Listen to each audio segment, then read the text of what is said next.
Hey guys, so today we're going to go over a pretty common problem, and that's an anterior impingement or pain in the front surface of the shoulder. Now there are plenty of factors that could be in play here on what's causing the impingement or the pain, but we're going to focus on just one muscular compensation pattern that I see, hey kitty, and that's with the serratus anterior. Now if you ever watch bodybuilders, when they do like a flex like this, you see those finger-like projections that come out right here. That's the serratus anterior, and its main functions are to protract the scapula, so bring the scapula around the rib cage, and it's also going to help with upward rotation of the scapula. So if you come up like that, it's bringing your scapula around your rib cage and up, and it's creating space in the front surface or front portion of your shoulder. Now, if that's inactive, then you're not getting enough space development through here when you're doing a press or an overhead movement, and then all that tissue kind of gets bunched up, and that's when you start feeling that pinching. So we're gonna focus on that musculature, and that's why you always assess, test, and reassess. So if you were to perform, if you had this pain in your shoulder, if you were to perform these exercises to activate it, and then you retest and still have the pain, well then it's probably not the serratus anterior that's bothering it, or that's causing this pain or compensation pattern or what have you. So the first thing we're going to do is we're going to mobilize. So you can either do this with a lacrosse ball or a rock ball, or you can do a baseball, whatever you have around. I also have a weight that you can use, and you can do that. You can perform this however you want. Laying down, where you come down on the floor. You can do it against the wall. However, for the sake of video, I'm just going to perform it all on the floor. So what I'll do is I'll take a lacrosse ball and then a weight. I'll put that on the lacrosse ball, and you're going to really get into the pec minor area.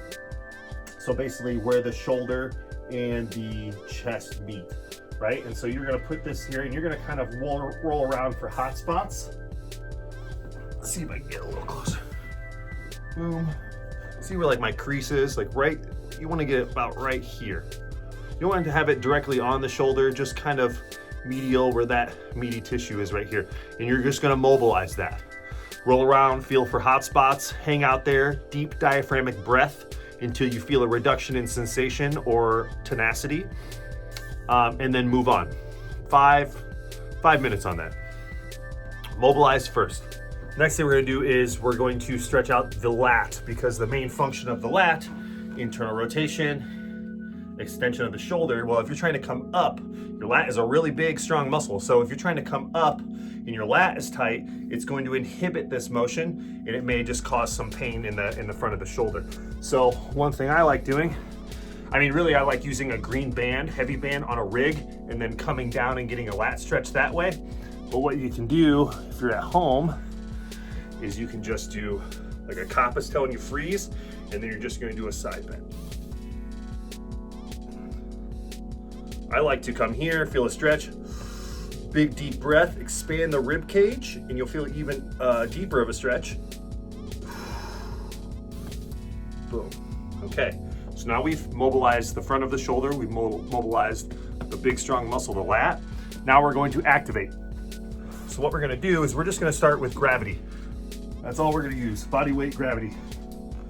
So, like I said, the serratus protracts the scapula. So if you can imagine my scapula in the back, it's going to come around the rib cage when I reach up like that. So I just call these serrated reaches. So what you're going to do is you're going to make a soft fist, have your hand towards the ceiling. You're going to let that shoulder drop down. Again, make sure you're not hiked up too much. You want to be kind of packed in like there. Boom. Rib cage down, activate the core. So you're gonna let it drop down, and all you're gonna do is you're just gonna reach up. Your trunk is going to stay on the floor. You're not gonna rotate. All the movement is just in the shoulder. Reach. And what you can do is you can put your fingers right here. So here's my lat.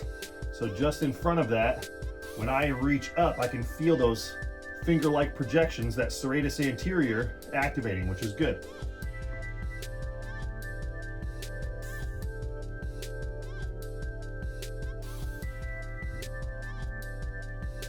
Now, once you have that nice and activated, and that, because that motion might be hard initially because it's not activated and it's inhibited for whatever reason. So that might be kind of hard to get down. So once you have it down, then you can progress it to using a band. So I'm going to do the same thing. I'm going to hold this band towards my chest, and this band is going to want to push my shoulder down.